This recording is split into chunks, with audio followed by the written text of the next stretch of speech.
I'd like to thank everybody for joining us today for our situation update. And today we have several guests on the line. We have Mayor David Holt, City Manager Craig Freeman, Street Superintendent Raymond Melton. From airports, we have Josh Ryan. From Embark, we have Jason Fairbrush. From EMSA, we have Adam Paluca. With homelessness, we have Jared Shaddad. He's our homeless program planner. With utilities, we have Jennifer Lindsay McClintock. With fire, we have Battalion Chief Benny Fulkerson. With ONG, Kent Shortridge is here. He's the Vice President of Operations. And with OG&E, we have Brian Alford. Other people who are on the line with us to answer any questions from reporters include our Animal Welfare Superintendent, John Gary, our Police Captain in Public Information, Captain Daniel Stewart, Parks and Recreation Assistant Director, Melinda McMillan, our Emergency Manager, Captain Frank Barnes, and Brian Mon with Oklahoma County. So let's start with Mayor Holt. Thank you, Christy, as always, to you, Zach, and your whole team for bringing us together. Thank you to the city manager, as well as some community partners we have on the line today, including Commissioner Brian Mon of Oklahoma County. Obviously, this event is ongoing, and weather forecasts predict more snow yet to come. And as I said yesterday, we had the double whammy of snow and bitterly cold temperatures for an extended period of time, something we haven't seen of this nature in many years. So I'm very pleased that it seems as if the people of Oklahoma City are largely staying home. That was obviously what we hoped they would do, and we continue to make that request. That is probably the best bet. Obviously, as you'll hear in a few moments, our street crews and the county street crews and other crews as well are working those snow routes, but they can never produce, fully cleared roads for you, especially across 620 square miles. So they're really doing that work for those who absolutely have to get out, emergency service providers and other people whose jobs demand that they leave their house. For the rest of us, it is best that we stay home and probably plan to do so for the next several days. And I want to express on behalf of the people of Oklahoma City our deepest gratitude to all of those who are out there, the street workers driving those plows, the line workers. You're going to hear some pretty harrowing stories, I suspect, in a few minutes about things that have had to occur in the last 24 hours to preserve our water service. And those folks are absolute heroes in our community today. Obviously, healthcare workers are still having to go to work, and obviously our police and fire and all first responders, including EMSA medics. We're grateful to everyone. I couldn't possibly mention them all, but there's a lot of people who don't have the luxury of staying home. In fact, they're out there so you can stay home safe and hopefully warm. So thank you to everyone who's doing that. Continue to be careful, and I look forward to hearing the rest of these reports along with you, and I'll turn it over now to the city manager, Craig Freeman. Thank you, Mayor. Appreciate that. I really do appreciate the introductions and the recognition of all the folks that are out there working for us to try to protect all of us and make sure that we're safe and have the services that we need. I really do want to recognize, still, it's repeating a lot of what the mayor had said, but I want to recognize all of our partners that are on today that you're going to hear from, many of our leaders within our departments for the city, but then also other partners, leaders with other partners who will talk about some of the service issues and challenges that we're facing and the help that we need in the community. And I really appreciate the work that is being done by all of those that are out there braving the cold, or at least braving the weather and the driving conditions to get into work to be able to help us out. Mayor went through and mentioned a lot of those, but I think I just got to second what he said about those who helped out at the Draper Water Treatment Plant. I know some of you experienced some lower pressure and maybe even lost pressure for a short time yesterday with an emergency that occurred. When we're facing weather conditions like we're seeing right now, it's just unprecedented. And so things are happening that we don't expect. And so we're trying to be ready to respond. And I think the work that was done by our utilities workers yesterday to get that plant up and running again, and other people coming in and working to try to help get that plant up and running as quickly as possible was really, really great work and a great example of the kind of work that our folks do when there's an emergency that arises. So I appreciate the work that they've done. And also there's line crews that are out there as water lines are breaking with these bitterly cold temperatures. They're out there braving that cold too, and working to keep us safe. So I know it's not only city employees, but also employees from the various partners, ONG, OG&E, IMSA, and others that are out there as well, trying to ensure that you have the services you need and that you're staying safe. And so really grateful for all the work that they do, and looking forward to hearing the updates that we get today from each one of them. Christy, I'll give it back to you. Thank you. Before we go too far, I just wanted to let reporters who are on the line know that you'll have an opportunity to ask questions at the end of this. Just let me know in the chat or raise your hand and I'll call on you and we'll bring you up on screen. And also, Zach, I'm getting a request for TV stations for you to allow access to recording. So if you can help out with that, I know that they'd appreciate it. So now we'll turn it over to our street superintendent, Raymond Melton. And Raymond, you are muted. Thank you, Christy. Let's try this again. As I mentioned yesterday, our crews went on full scale several days ago. And that just means that crews are on 12 on, 12 off. And we have about 75 people per shift. For this event, we've used 1,518 tons of salt, and we still have over 10,000 tons left. So we just used about 12 tons yesterday because I mentioned that salt just it's not as effective at these colder temperatures. Looking at the weather and stuff, it looks like we'll be able to start with our salt if we need it. Friday would be the earliest time we would start laying salt again. So right now we are just plowing the lanes and getting the snow removed as quickly as possible. I mentioned yesterday that we had one contractor that was working in the downtown area, removing the snow. And you can go downtown and see the big pile of snow down there that they've created. But the big change is we've added 3 more contractors since that time. The contractors are running our contingency routes. And so we've activated all of the approved city contractors at this time to work on this event. 100% of our snow routes have been run through the night, and today we'll get them again. We've got 25 trucks from our city crews working. We're cleaning at least one lane both ways in all of our snow routes. I'd like to just give a brief shout out to my crews. Our staff started preparing for this 11 days ago. And for the better part of the last 9 days, we've been working 12 on, 12 off shift. Just want to thank all of the street traffic and drainage staff for their dedication and commitment to the residents of Oklahoma City. Thank you. Thanks, Raymond. Next up is Josh. He's going to report on the airports. Thank you, Christy. As you can see, there's a little bit more activity at the airport today. We have some people in the concourse who are rebooked and have been trying to catch flights today. And that's kind of the mode that airlines are in right now. They've got some time today to recover and get some flights out and get some flights in. On the horizon, we're a little bit concerned about this same storm system that affected Oklahoma, Texas, and has Dallas Love Field, has DFW, has the Houston airports kind of affected right now, is now moving to the east. And Chicago didn't have an easy time either. So all of that weather moving to the East Coast, we're going to see Atlanta affected, which of course is an airport that's frequented out of Will Rogers quite often.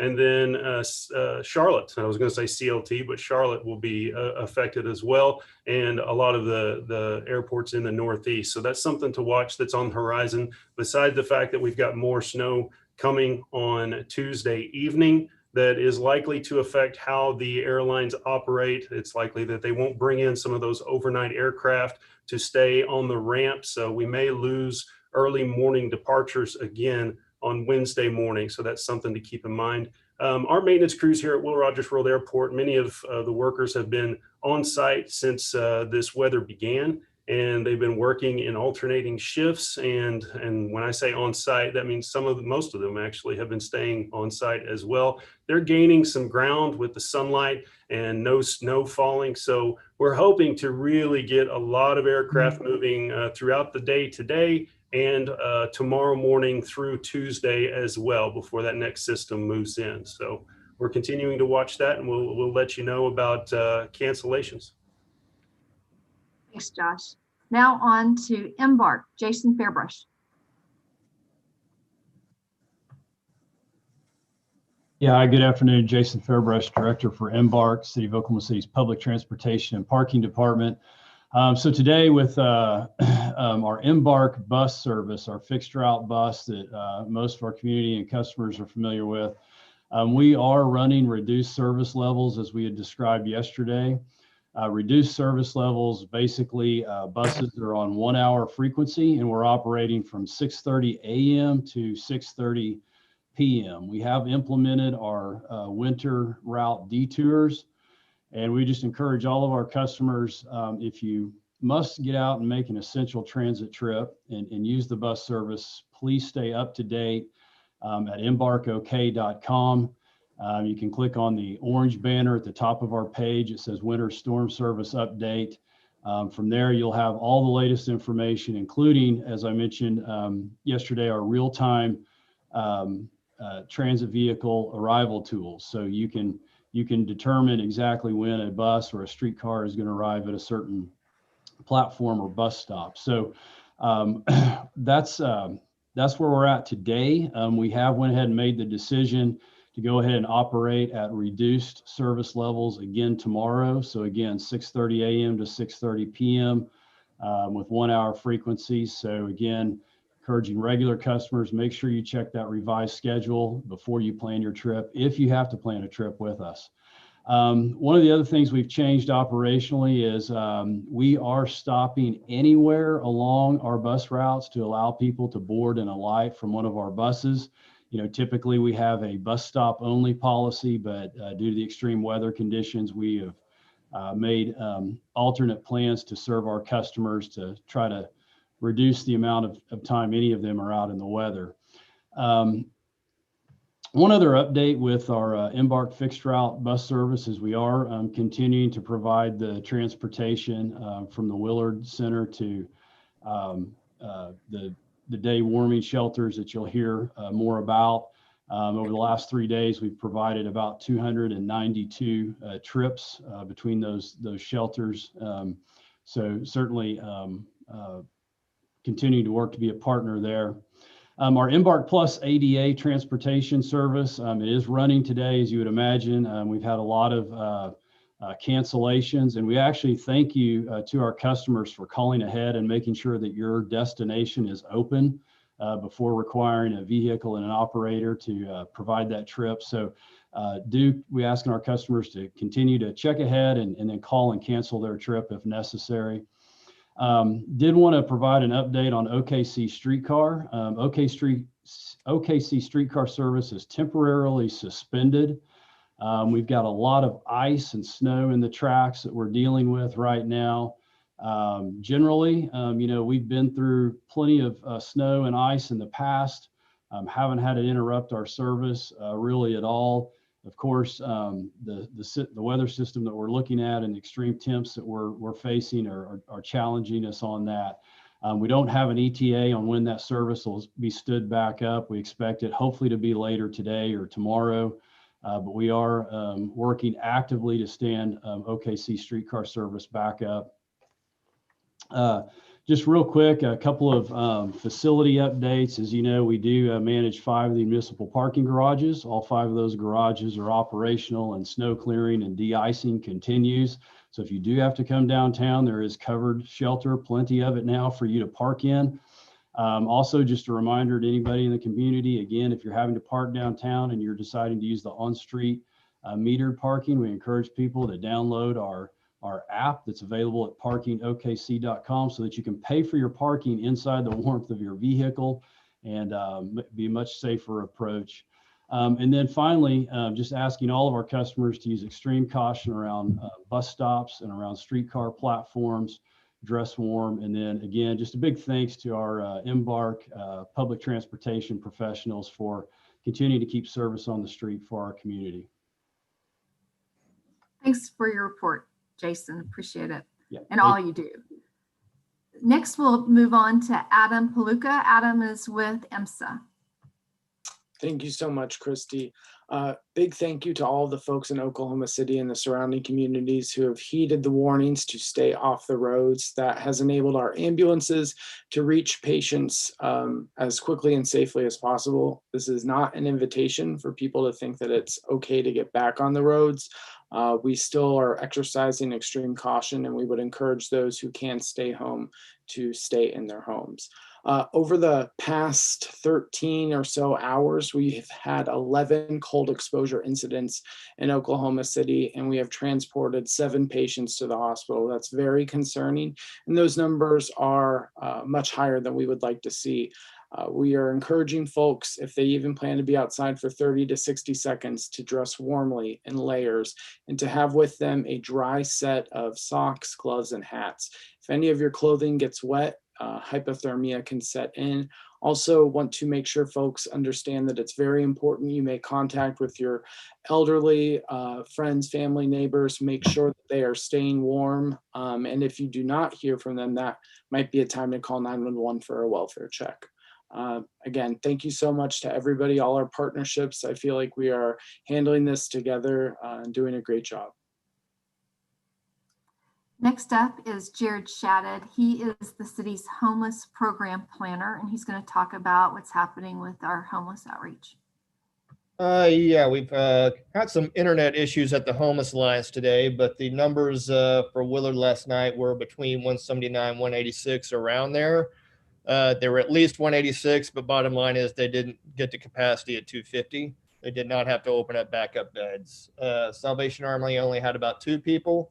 They do want to indicate, though, they will be open 24 hours right now for women and children at the Salvation Army. Day shelter, again, internet's down, but they do know they had a lot of people yesterday, over 100, and they know they've already had more today. It's very busy today over there. Additionally, they've had outreach teams out starting yesterday, and they were out till 2 a.m. last night and managed to get a lot of people off the street, not just to Willard, but into other locations with some infusion of cash from people like the Interfaith Alliance. They will be out today in 4 separate areas of the city with 4 separate teams trying to do the same thing. Mental Health Association outreach will also be doing that work. They're coordinating so they won't be overlapping on calls. Again, I just want to say, if you see people outdoors, do whatever you can to try to get them indoors. If you would need to do a check on somebody, non-emergency check, call the police non-emergency line. That is 231-2121.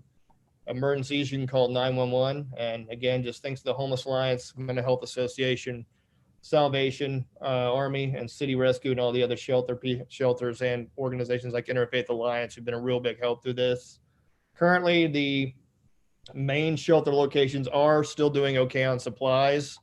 Again, watch their social media. They will indicate when they need it, what they need and when they need it. I don't think we're in need of winter clothes and whatnot right now. We've gotten a lot of that the last few days. I know Kinsey has said that funds right now would probably be the best thing, so we can just purchase things as needed over the next, not only this week, but the rest of the winter as well, but particularly this week. We'll try to update those needs on our pages too, and we're at Home OKC on Facebook and Twitter. And that's pretty much the update for right now. Thanks, Jared. Next up is with our fire department. It's Battalion Chief Benny Fulkerson. Thanks, Christy. Just 2 quick things from the public safety standpoint today. As you're aware, there's still ice covering our bodies of water around our region, and that ice is not thick enough, will not be thick enough to safely get on.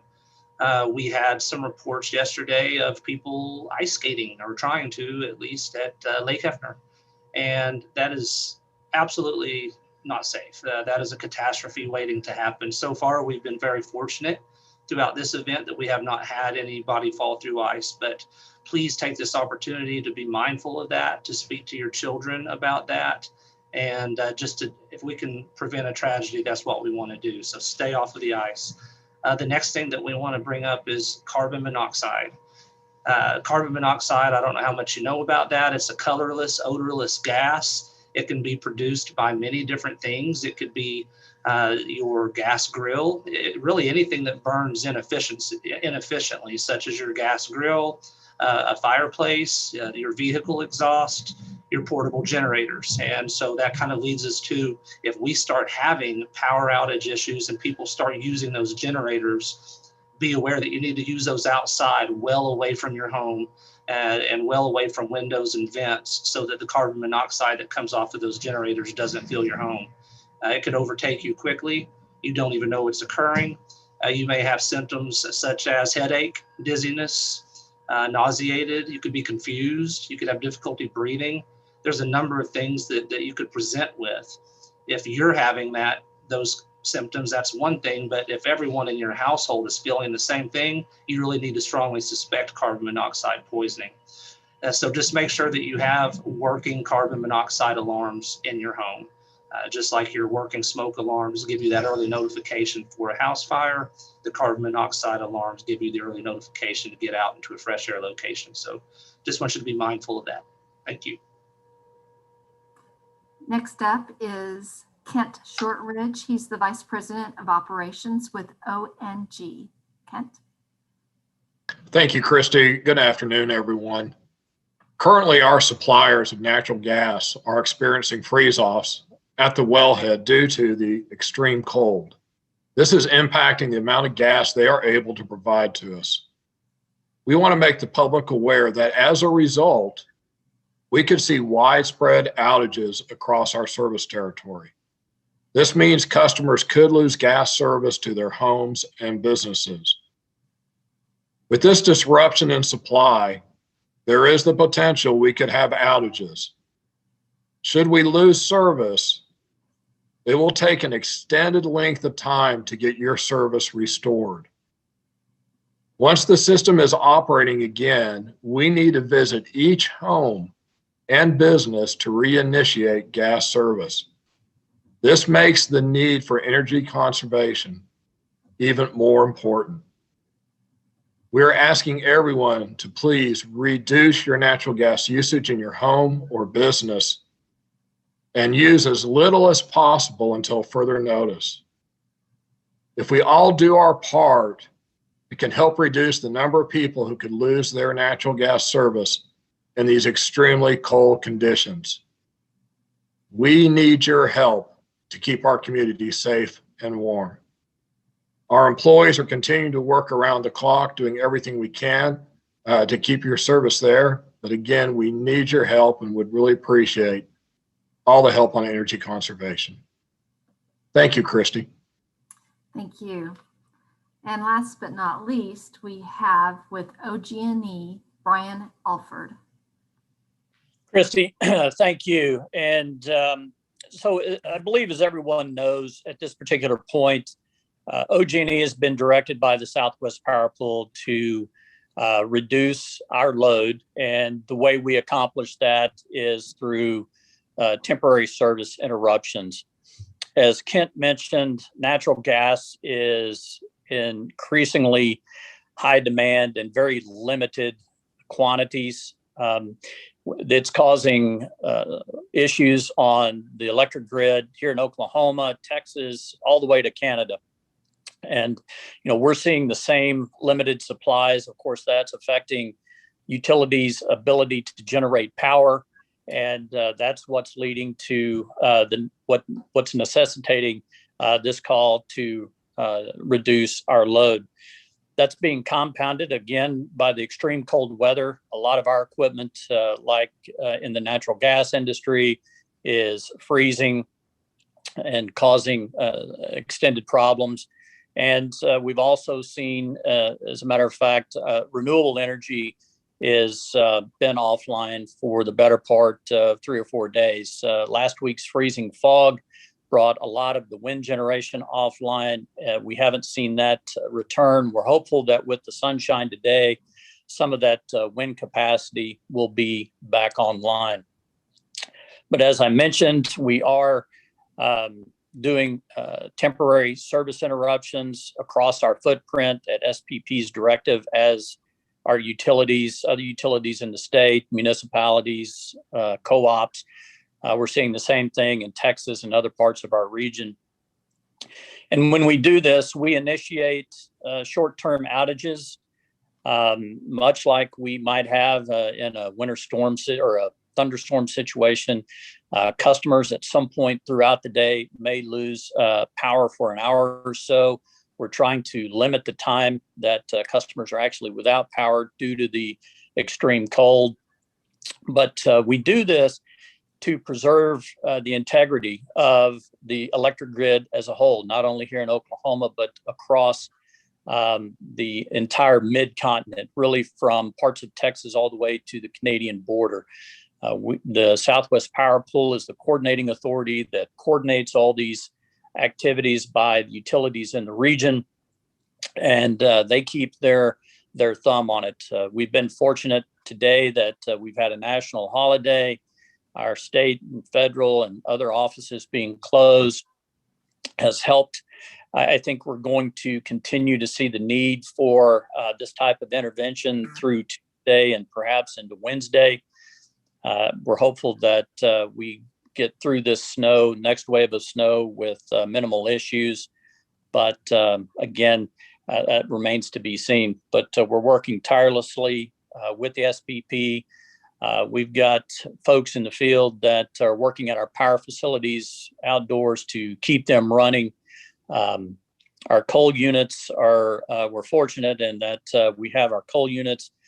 They are up and running. They're experiencing some technical issues, so we're trying to keep them where they can continue to operate and provide power to the region.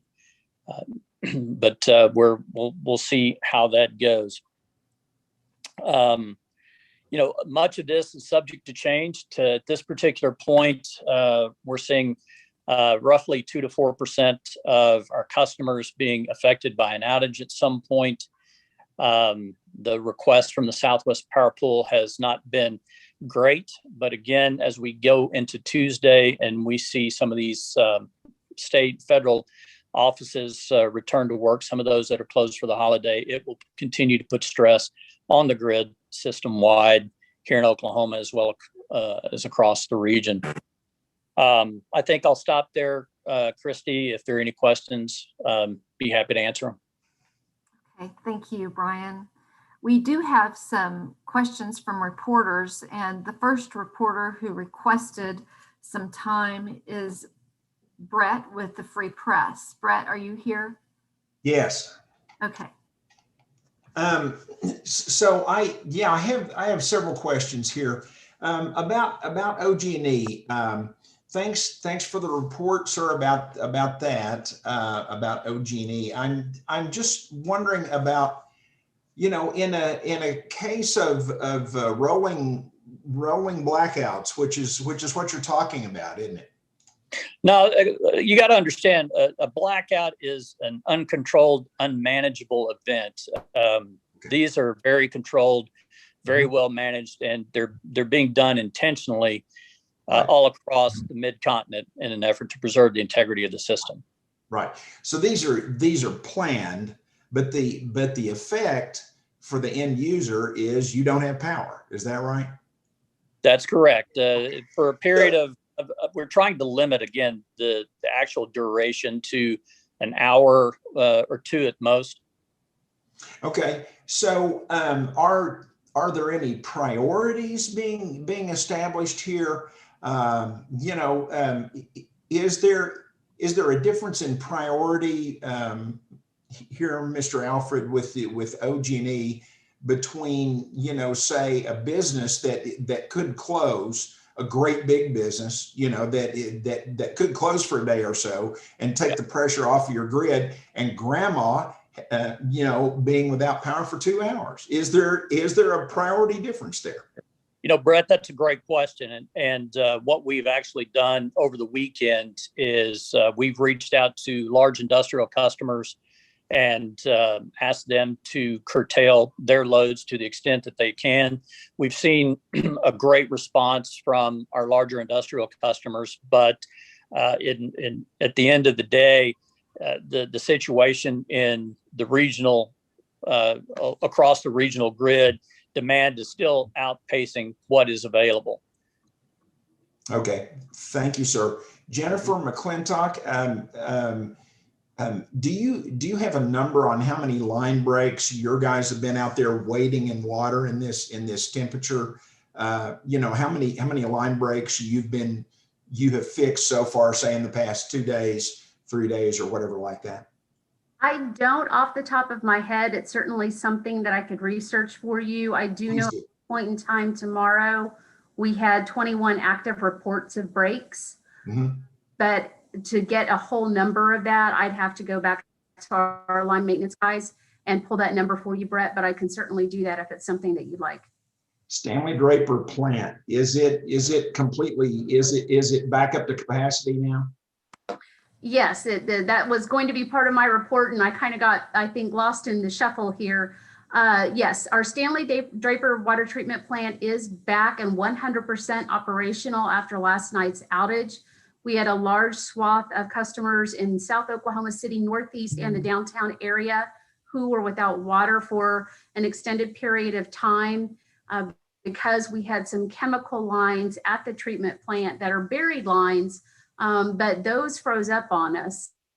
And so we had to get some crews down there, get some heaters to the line so we could get the chemicals injected again and get our treated water delivered out to our customers again.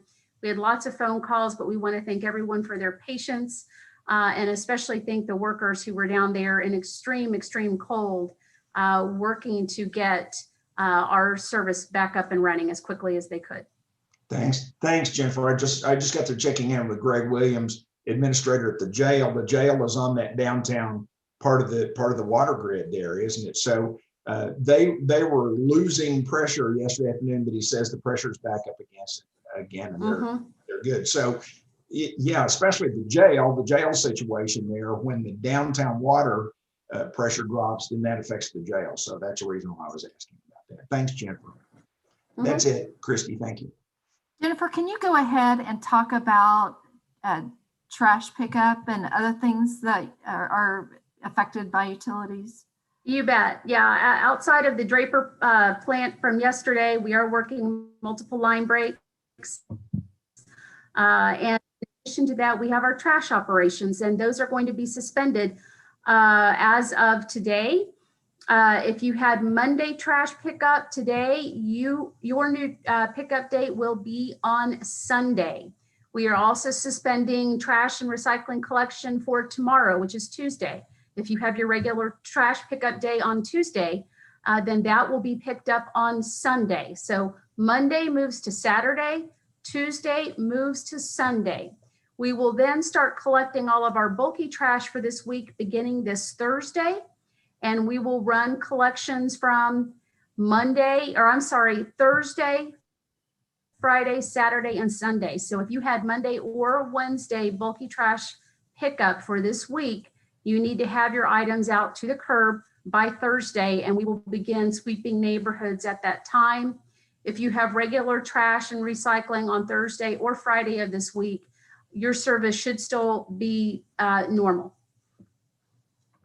So Jennifer, just to clarify, Monday moves to Saturday and Tuesday moves to Sunday? Correct. Thank you. And I would suspect for people who have their trash out on the wrong day, we're not going to be citing anybody for that at this point. No, not at all. It's just going to be do what you can to get it out, and we will do what we can to pick it up. It's an ever-changing situation, especially because we don't know what our snowfall amounts are going to look like going into Wednesday and what the road conditions are going to look like on Thursday. Thanks, Jennifer. Appreciate it.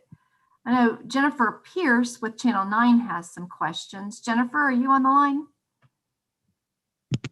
I am. Sorry. Thank you for providing this information for us.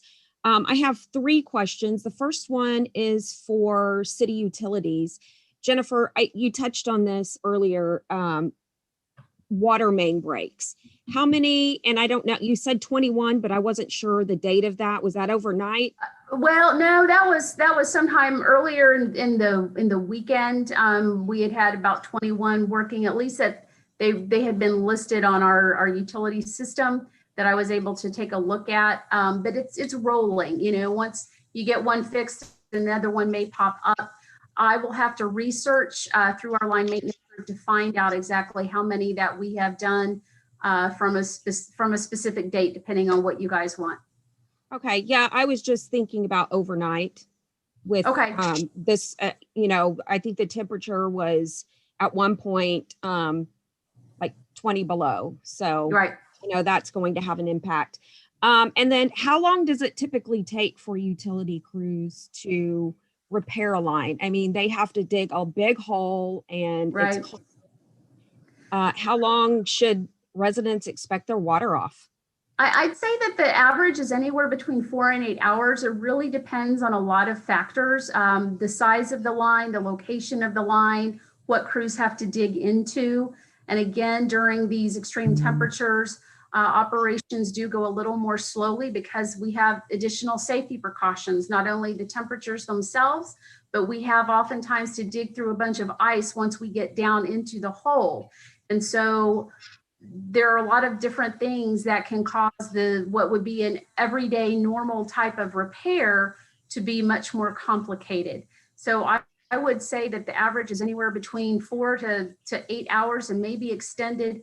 A lot can also depend on the size of the break and the size of the main that has, you know, that they're working on. So 4 to 6 to 8 hours is kind of our working average. Okay, thank you. The second question is for Jared Shatted, homelessness. With the storm, the impending storm that's coming through Tuesday, are you all planning to open up additional temporary housing anywhere in the city? If so, where?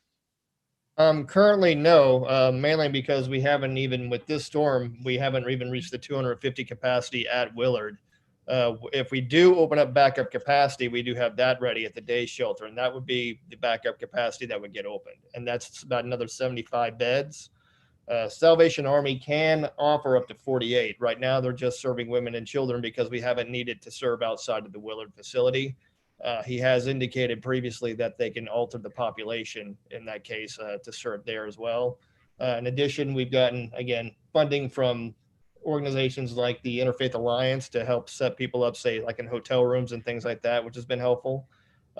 So I think we've got backup capacity largely covered. If we end up hitting that, say, tonight, which if we didn't hit it last night, I'll be surprised if we do tonight, then we'd have to look at another location, which given how fast we've been able to do some of these others, I think we get something off the ground pretty quickly. Okay, thank you. And then last question for ONG. Natural gas supply, with natural gas supplies limited and the demand obviously is very high right now. Can customers expect to see an increase in their bills? And if so, when will they get hit with the higher bills?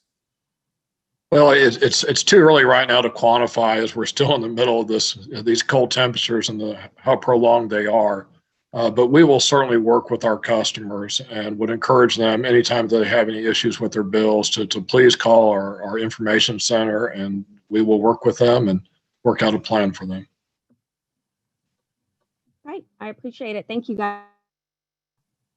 Thanks, Jennifer. Next up is Dale Denwalt with the Oklahoman. Dale, are you with us? Hear me? I'm here. Okay. Ask your question. Yeah, I just had a question for Raymond. One of the things you mentioned is that you're not really going to worry about salting until probably Friday. Can you go into a little bit more clarification on why that might not be feasible to salt the roads now? And also, do you also do sand, or is it just salt? I'll take the last one first. No, we do not do sand anymore. We used to in the past, but we found that it clogs up our storm drains after it washes off and it doesn't filter out. So We went strictly to salt many years ago. On the salt, it starts losing its effectiveness at about 18 degrees. It also, what activates it is the moisture that comes from the snow. So if it's not melting, it's hard for that salt to activate. If we were to be salting right now, what we'd be doing is just next time we came through with a plow, we'd just be pushing it off to the side and wasting that salt.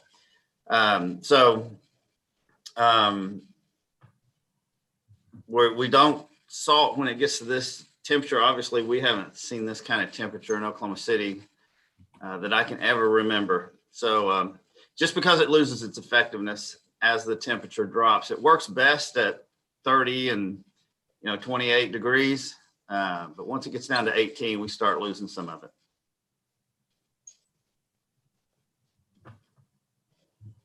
And then sand, did you talk about that? Yes, I said we don't use sand. Oh, okay. anymore. Okay, sorry about that. That's okay. Brett has another question with the free press.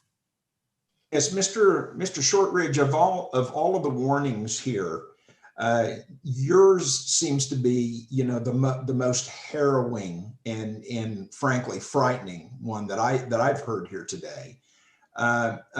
Could you talk a little bit more about what you're going to do to keep your whole system?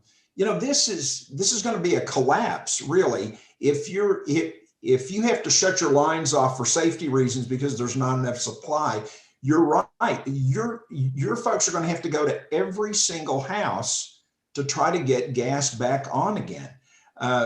What are your estimates about how long that would take for an entire city? And are we talking about an entire city or just parts of this city? Well, a very good question, and thank you. And it really depends, as we've talked about, is the ability for the supply. Two things: the ability to supply to stay on the system, and then the ability to really conserve and reduce demand. And like OG&E, we've been reaching out to our large industrial customers, getting them to go to what we call just protection mode, just what enough gas they need just to operate at a very bare minimum, but really encouraging them to go to that protection mode, and then really reaching out on people just trying to do everything they can to reduce their energy needs. As far as what type of outages could we see, it really depends upon where we see those supply disruptions and to the extent. We work with our peer companies on mutual aid. We've already put ourselves on alert to let other utilities, natural gas utilities, know that we may be in need, so they can help bring resources in to start that restoration. Until we really know where and the size of an outage, it's really hard for me to tell you here's how long it would take. But to your point, it's not like we can have service back on shortly. It could be a very extended period depending upon the size of that outage. So what percentage of the city, of the metro area, is residential in terms of your volume of use? You may not have these numbers, but do you have a wild guess even about what percentage residential is compared to industrial and large business? I'd have to get you back with the exact data. Needless to say, these are peak conditions for us right now. So our residential customers are certainly using a lot more natural gas than what is normal. These are unprecedented, cold temperatures. So the bulk of our customers are residential. However, our industrials do use a sizable amount of gas as well, certainly not near the number. And so that's why we're really trying to reach out to them first. We started this process really starting last week as we saw what this extended cold weather outbreak could be, to get them to prepare, them to plan accordingly. And so we've been really working diligently with our large customers, and then appreciate the opportunity is this, just to get the word out, is we really need everybody to dress in layers, to lower their thermostats, use towels, blankets to kind of help seal any drafts around homes as well. But it really is something that's going to take every one of us, and this is real. And if we all can come together to really help out, it could really minimize the outages that we could see, because we do realize it could be an extended period without gas service. Thank you, sir. Mr. Alfred, suppose ONG has to shut their lines down. Worst case scenario, will that affect OG&E's plans in terms of how you do these planned, as you say, planned interruptions? General public would call those planned blackouts. But is there going to do you have a plan for what to do if ONG crashes? Because if both of you go offline at the same time, we're talking about life-threatening situations with people who are in their homes. Right. Keep in mind, and Kent can weigh in on this too. ONG is the local distribution company for natural gas customers here in the community. Our power plants are served by, in some cases, ONG's parent, One Gas, One Oak. We have other pipeline providers that provide gas to our power plants. So, is a situation at ONG going to compound with us? I'd say that's not likely. But again, we're going to continue to watch natural gas supplies, understand how moving the large volumes will affect our power plants, because that's really where the situation lies for us, is ensuring that there's adequate supplies to actually keep power plants fired. And that's why you're seeing the steps that we've taken thus far, the SPP has actually taken thus far, to really prevent that type of catastrophic event. Thank you, sir. Christy, thank you. Yeah. Hey, Brian, just to clarify, too, is so at one time, One Gas, before Oklahoma Natural Gas was part of One Oak, we spun off from One Oak about six to 7 years ago. And so One Oak's a standalone company, and then Oklahoma Natural Gas is a division of One Gas. And as far as ONG, we serve very little of the generation load that Brian is talking about. Thanks, Ken. I appreciate the clarification. Yeah, thank you. All right, the next question is from Bill Crum with the Oklahoman.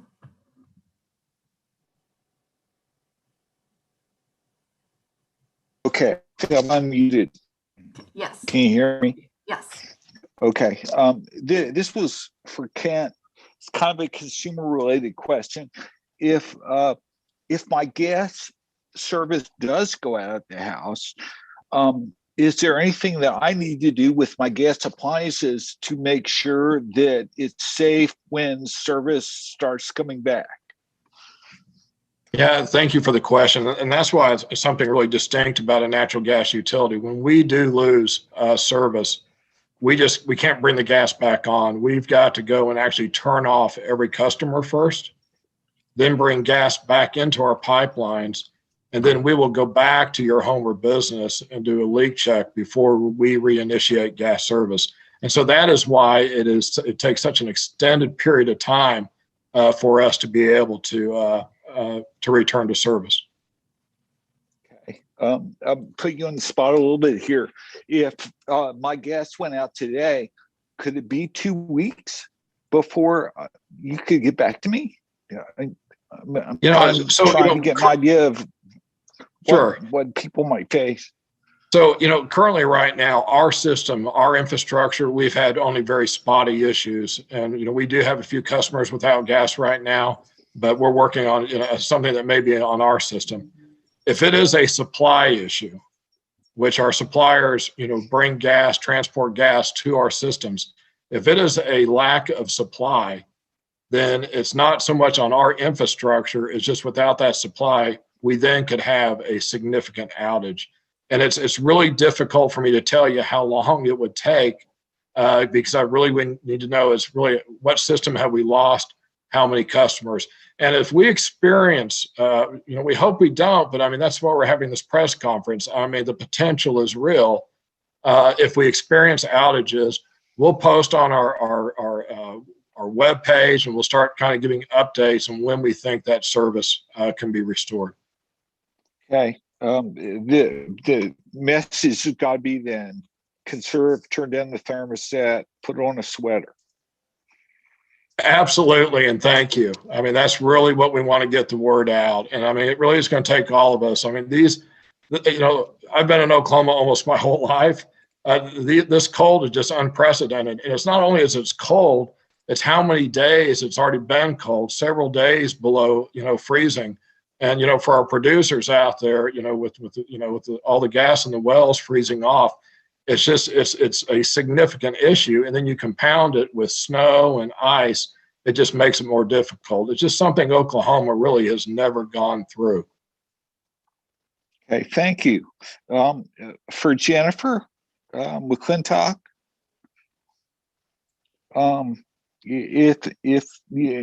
similar question, if you lose heat in your house and it could be out for an extended period of time, what do you need to do as a resident or a homeowner in order to keep the pipes from freezing and compounding the problem?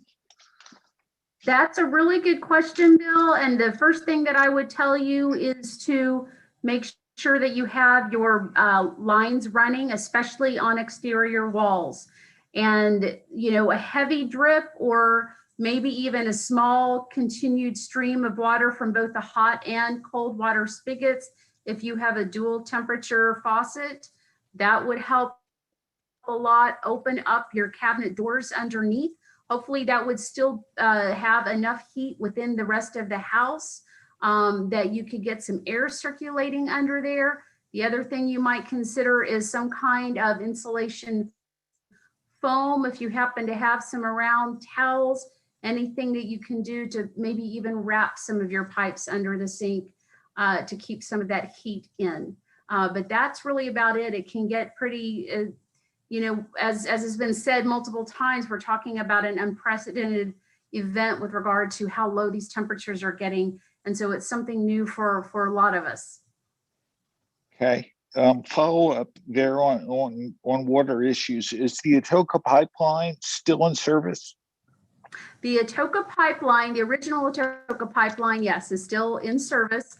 To my understanding, I haven't heard anything different, but if we need confirmation on that, I can certainly get it. Oh, okay. And one for Jared, very quickly. There have been no reports of any fatalities due to cold exposure. Currently, there's been no reports. That does not mean none have happened. Of course, with all this snow, and it can't say it's been easy to reach all the camps, and our outreach has been a little hindered.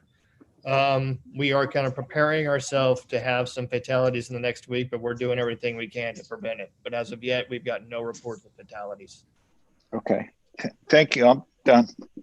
Okay. Next, we have McKenna with KOKH Fox 25. McKenna, are you on the line?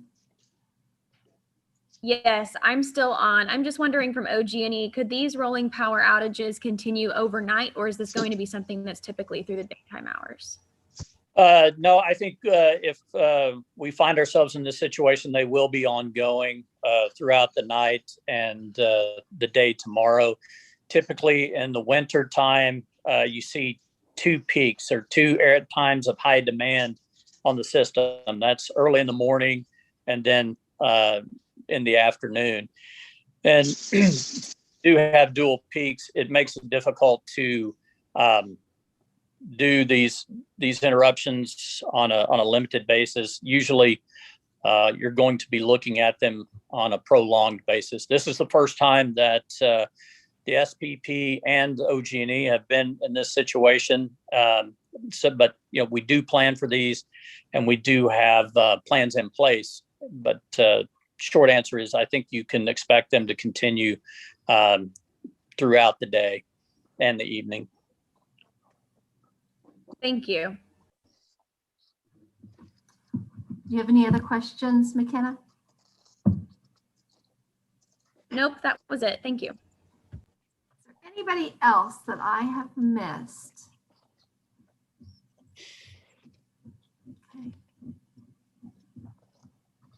All right. Well, thank you for joining us today. We'll be back tomorrow at the same time to provide updates.